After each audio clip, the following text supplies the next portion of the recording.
નમસ્કાર મિત્રો, કેમ છો બધા મજામાં? તો આજે આપણે પાવાગઢનો રોપવે બતાવવાના છીએ. નવો રોપવે પાવાગઢ ખાતે જે બનવાનો હતો એ બની ગયો છે અને શરૂ પણ થઈ ગયો છે. જે લોકો હવે પાવાગઢ જાય છે એને રોપવેમાં બેસવું હોય તો બેસી શકે. રોપવેની ટિકિટ આવવા જવાની લગભગ 170 છે અત્યારે, તો પછીની ખબર નથી. હાલ 170 રૂપિયા ટિકિટ લેશે આવવા જવાની બંને. તો હવેથી દરેક લોકો પાવાગઢ જાય ત્યારે રોપવેનો ઉપયોગ કરી શકે છે. માસી નામના સ્થળેથી મિત્રો રોપવેની શરૂઆત થાય છે અને ઠેઠ ઉપર સુધી, અને ઉપરથી થોડુંક પગથિયાં ચડવાનું એટલે મંદિર આવી જાય છે.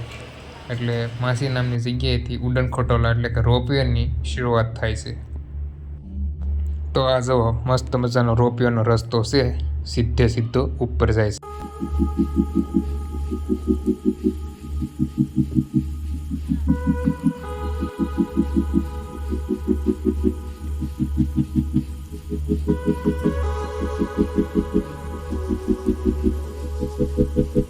રોપવેમાં મિત્ર સારે બાજુ મસ્ત મજાનો નજારો પણ જોવા મળે છે.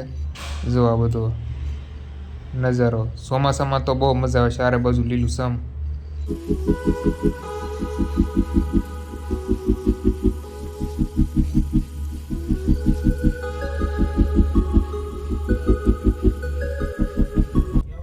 જો આ મોટી જબર ખાણ આવી છે મિત્રો. પગથિયા પણ છે, આપણે પગથિયાથી ચડીને જવું હોય તો પગથિયા પણ છે. પગથિયાથી પણ તમે ડુંગર ચડી શકો છો અને રોપવેમાં પણ તમે જઈ શકો છો.